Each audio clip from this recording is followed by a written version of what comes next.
Shalom Yasharallah. Before we get started, we gonna give all praises, honor, and glory to Yahweh, Bahashem, Yahushai, Bahashem, Chakwadash, and double honors to the apostles, the bishops, and elders of Great Millstone that teach and rule well. Peace and salutations to the hopeful elect. We're back with another video, another lesson. And the title of this lesson is going to be called, What is the Image of the Beast? Alright. And I got a video queued up. This is from the IUIC. Alright. Now they teach, okay, not just them and some other camps as well, but IUIC teaches that the image of the beast is a image of Caesar Borgia, or who the world calls Jesus Christ. All right, but it's more than just a image of or a picture of a white man with blonde hair and blue eyes. All right, it's deeper. It's way deeper than that. The image is the Roman, is a Greco. Well, I'm gonna just say the Roman system, but you also get some things from the Greek Empire. So let's listen in, and we'll get some some scriptures and Lord willing. There is a punishment for worshiping the wrong image of Christ. A lot of y'all acting, and a lot of people want to be deep in the Christian church, talk about the image of the beast. The image of the beast is a what? An image. It has an actual image. Yes. Have you read it? Have you read it? Read that, Revelation 14 and 9. Revelation chapter 14 and verse 9. And the third angel followed them, saying with a loud voice, if any man worship the beast. If any man worship the beast. And his image. Hold on. The beast and what? And his image. That image is Caesar Borgia. The white Caucasian image that you plaster all over Cameroon. That is the image of the beast. That is what the British came with. That is what the French came with. That is what the Germans came with. That is what the Portuguese came with. We went through hundreds of books today. And all of them, they got all their missionaries, all the Catholic missionaries coming through Cameroon pushing the same image. And our people remain at the same estate as slaves.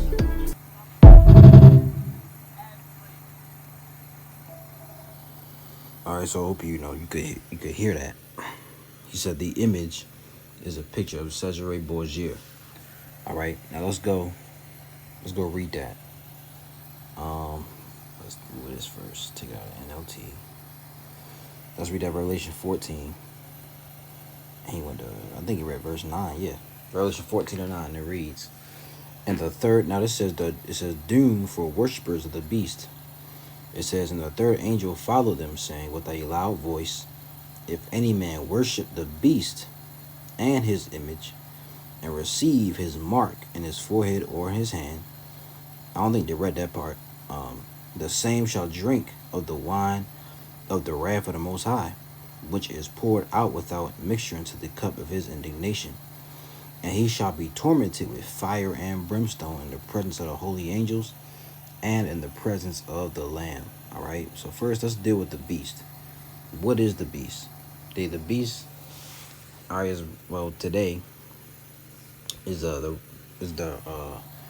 revived as the Roman Empire, which is, let me rephrase it. The beast is the Roman Empire, which is revived today as NATO and the EU. All right. Let's go to Revelation 13. The beast from the sea. And it reads, and I stood upon the sand of the sea. This is what John the Revelator is seeing. All right.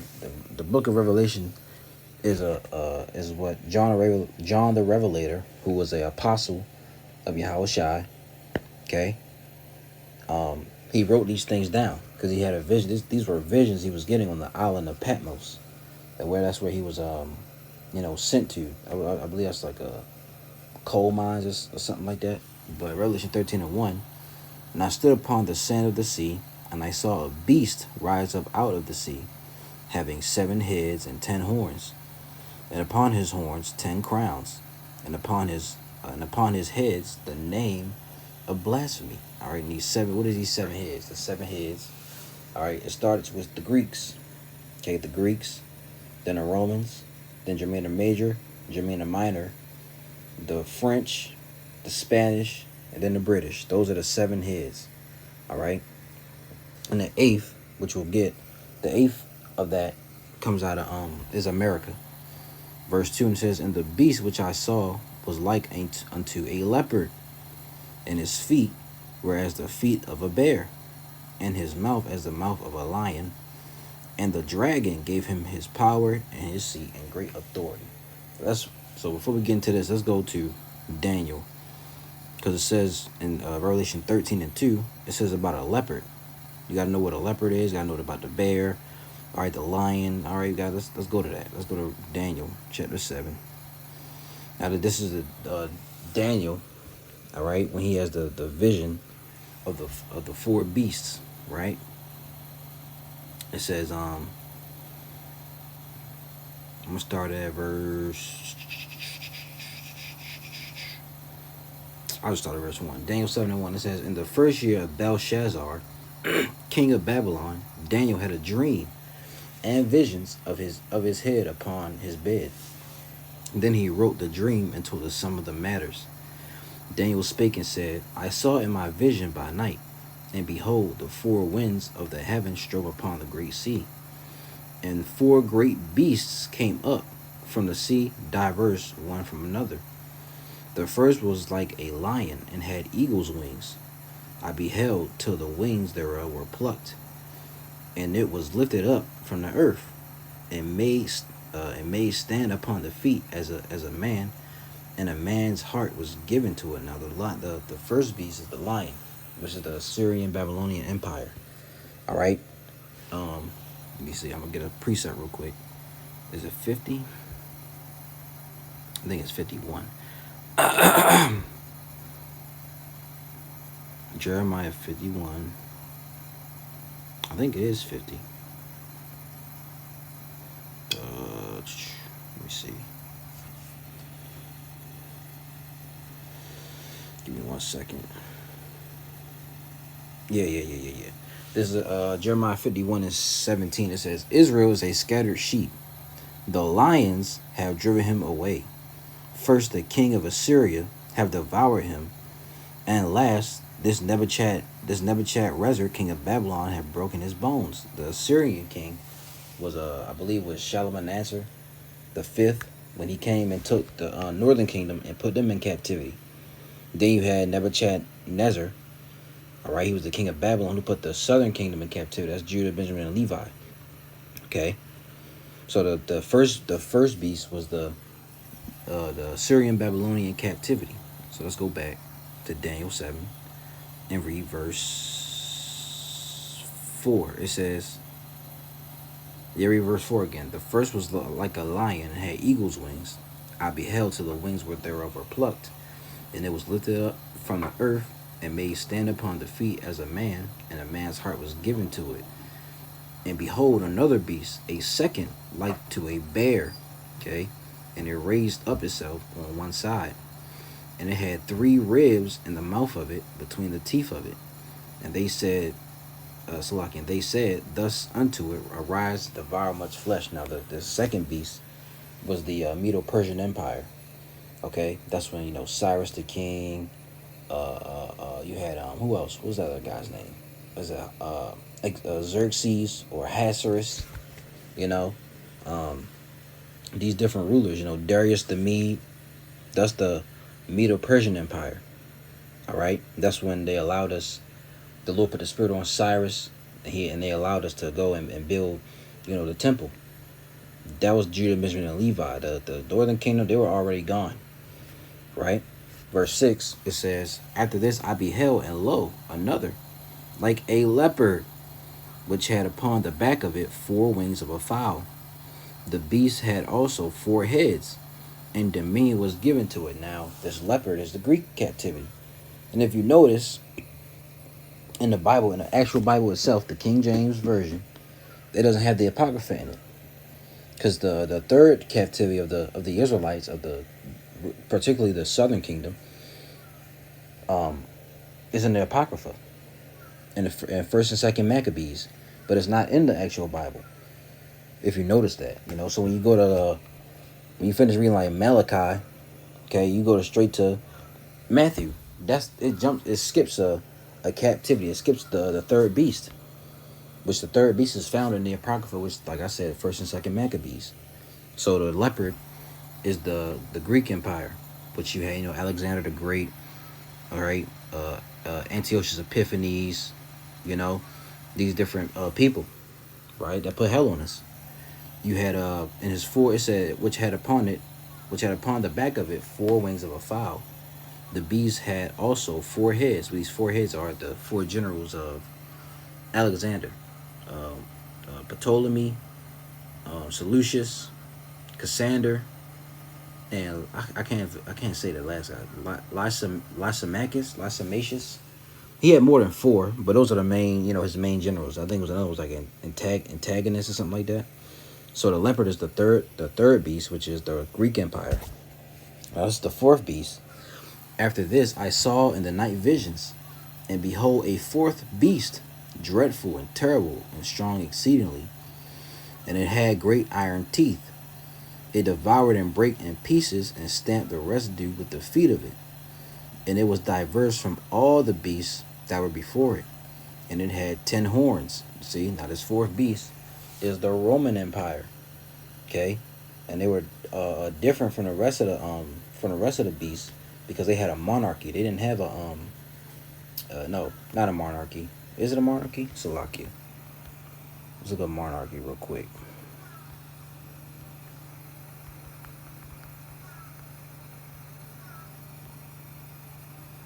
Yeah, a form of government with a monarch at the head. No. So yeah, no, they didn't have a Salakia. They didn't have a monarchy. They had a senate, right? They had we can get that actually real quick and show you. This is First Maccabees. Just refresh people's memory if you don't,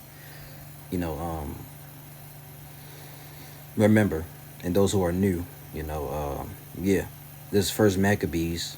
You should read this whole, really, this whole First and Second Maccabees. I gotta get back into it, but it's really good to read. It's a lot of history in it that they took out.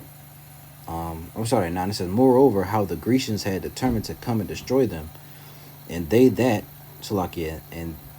they, having knowledge thereof, sent against them a certain captain, and fighting with them, slew many of them, and carried away captives their wives and their children, and spoiled them, and took possession of their lands, and pulled down their strongholds, and brought them to be their servants unto this day. It was told him besides how they destroyed and brought under their dominion all other kingdoms and isles that at any time resisted them. This is talking about the Romans. Okay, the Romans had a strong army. That's why it says the iron teeth. It says verse 11. It was told him besides how they destroyed and brought under their dominion all other kingdoms. See, they had vassal states and isles that at any time resisted them. But with their friends and such as relied upon them, they kept amity, and that they had conquered kingdoms, both far and nigh, insomuch as all that heard of their name were afraid of them. Matter of fact, let's look up some real quick. That Rome had vassals. Let's type that in.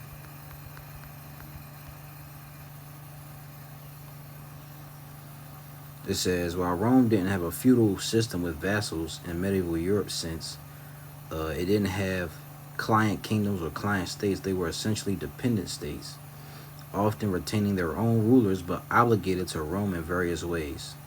Okay. Let's see, vassal states.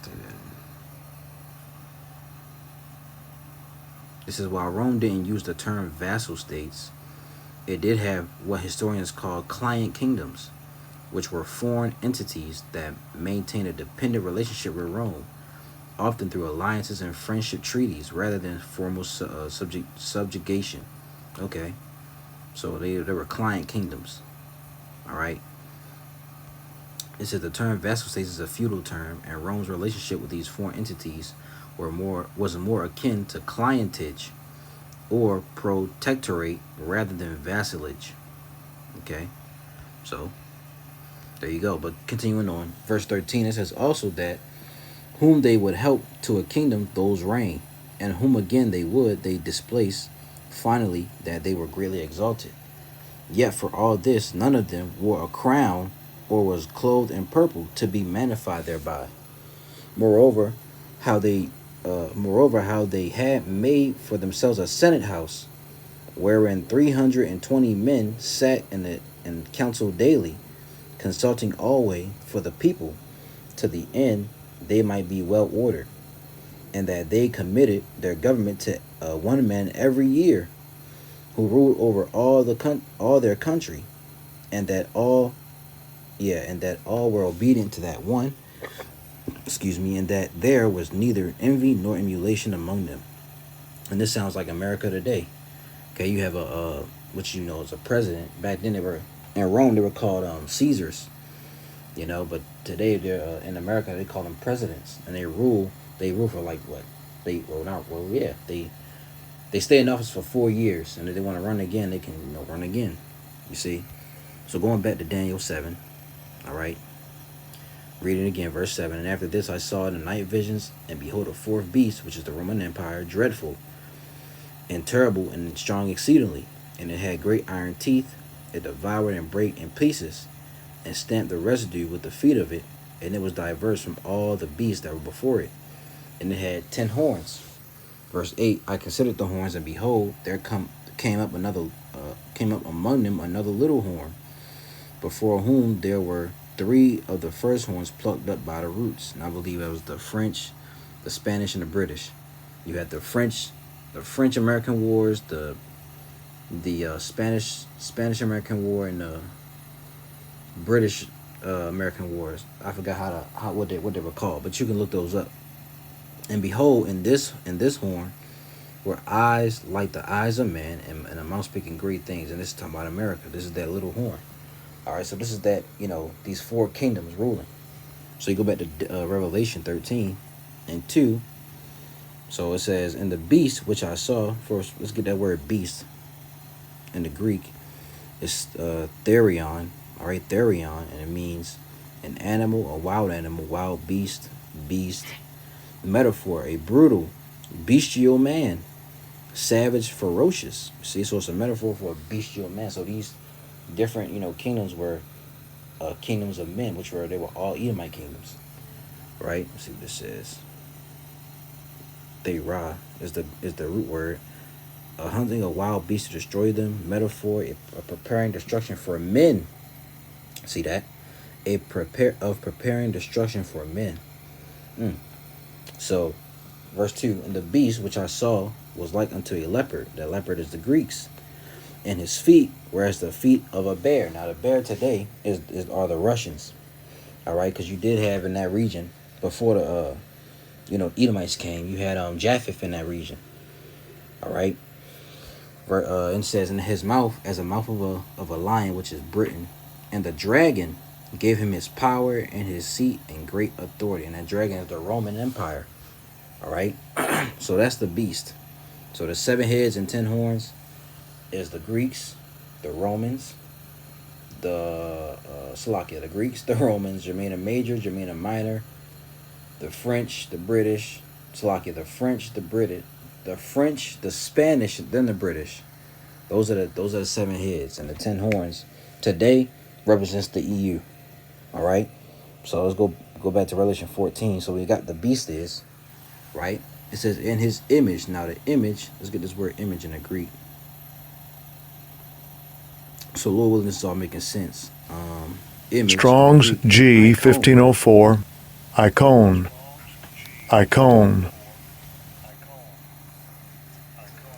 It says an image, figure, likeness, an image of things, the heavenly things, used of the moral likeness of renewed men to God.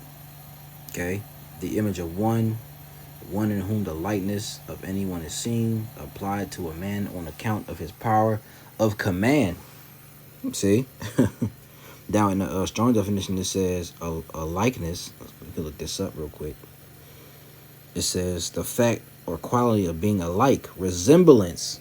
So America resembles the Roman Empire. And we'll show you. It says, i.e. literally, statue, profile, or figuratively, representation, resemblance, image. You see? And we'll show you that America resembles Greek and Rome. the Greco-Roman Empire, if you want to say, but really resembles the Roman Empire. You know, to keep it simple, America resembles the Roman Empire, and that's the image. That's the image. The system, the Roman system, is the image of America. Okay, we'll show you.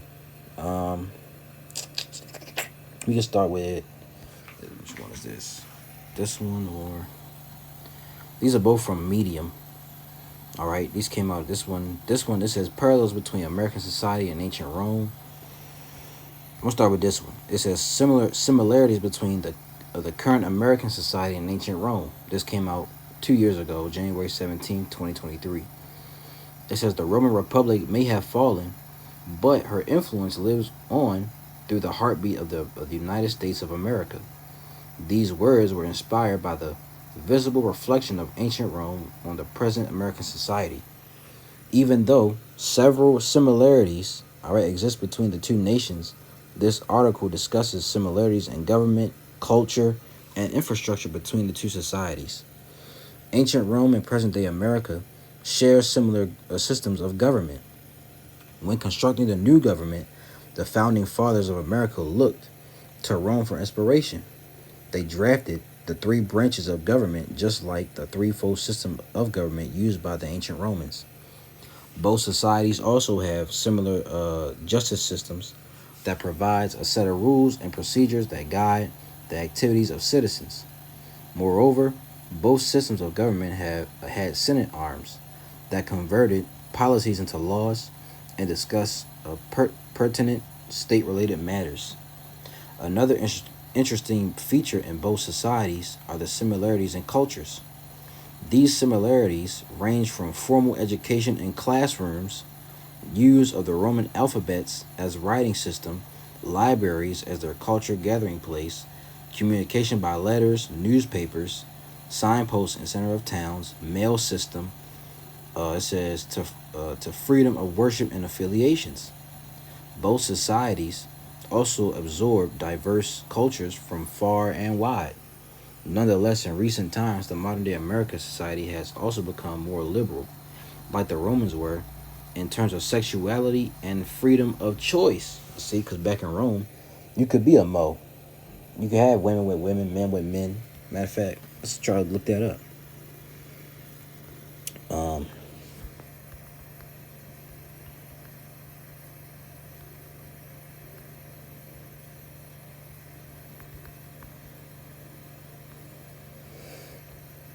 I know how to term it. So it says, while ancient Rome didn't have a concept of promoting homosexuality as we understand it today, same-sex relationships, particularly between men, were generally tolerated and even accepted, especially if the active, penetrative role was maintained. So they supported it, just like America does today.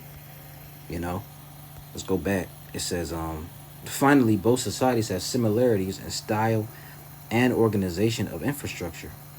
The Romans built thousands of miles of road networks that, the Romans built thousands of miles of road networks such that all roads led to Rome. Other facilities included tunnels to transport water, diverge rivers, open mountains to roads, and even underwater tunnels.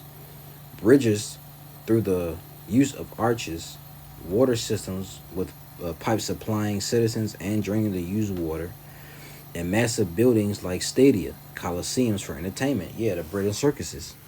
All right, just look up, if you get a bird's eye view of a stadium of today and a bird's eye view of a stadium in Rome, it's exactly the same. It says, similar, albeit more advanced and modern infrastructures have pre-meted the nook and crannies of America, reflecting the similarities in infrastructural ideals.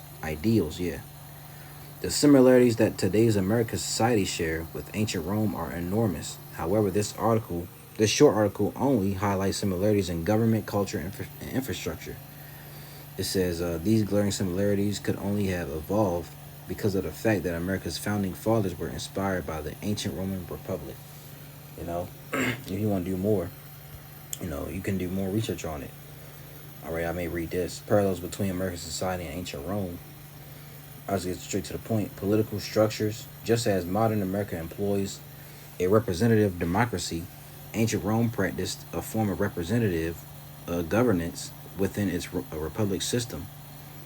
Roman citizens elected officials known as magistrates to represent their interests in governmental matters. Similarly, the United States operates under a representative democracy where citizens elect representatives to make legislative decisions on their behalf. Both societies also recognize the necessity of separating state powers, the distinct branches of government. With distinct branches of government. The Roman Republic recognized the authority of both the magistrate and the Senate. The U.S. government is also divided into the executive, legislative, and judicial branches. Both ancient Rome and contemporary America embraced the idea of checks and balances. In Rome, the Senate held considerable power as a check on the executive magistrates. Similarly, the U.S. Constitution established a system of checks and balances where each branch has the authority to limit the actions of the others. They have the same ideologies, right? The concept of civic virtue was significant in both societies. Ancient Rome valued virtus, encompassing qualities like bravery, public service, and moral integrity. You can read more if you want. I got this video I'm going to play, though, for you, and not this one. It's on YouTube. Alright, influences of ancient Greece and Rome on American government. We'll watch, a few minutes of it. I'll replay it a little bit. For how citizens... For you. Now, this is from 2 years ago. Alright, it's from 2023. ...should participate in civic their local reviews. governments.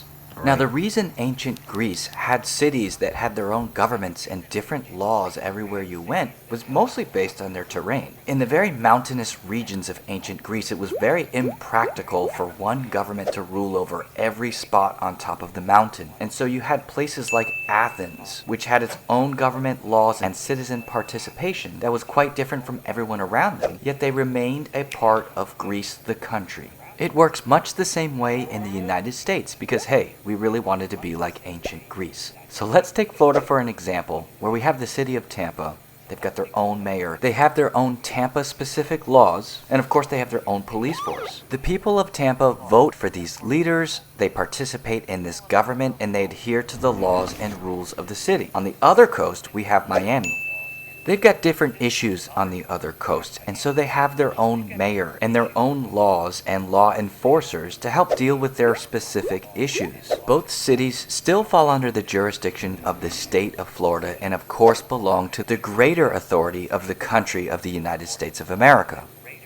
Another big influence of ancient Greece on the USA was the idea of a constitution, and this is a written document that establishes how a government can function and what kind of powers it has. Now, the concept of writing down the rules for how the government should act and behave might not seem super special to you, but back in the time of the ancient Greeks, it was somewhat uncommon for a king or someone in charge of a country to actually write down the laws and the rules as well as the limitations of the government. Each polis had its own constitution because they had their own government, right? Athens had democracy where people voted directly on things, but the Spartans had a completely different form of government, hosting 2 kings at one time. Another influential concept of ancient Greece was the idea of civic participation. And this is where citizens were encouraged to participate in their government. The polis Athens is the best example that we can use. And in Athens, they met in assembly, which was like a large group of citizens, and they would do things like make executive pronouncements. The people themselves would declare war if they decided. You can watch the rest of this. Let me see if he talks about Rome at any point. Let me see. For all manner of government function, but we'll save that for another video. Vote in elections, and it was not only did they encourage you to participate in government, but there were punishments if you didn't. The most hilarious of which is they would paint your clothes red if you didn't show up for assembly.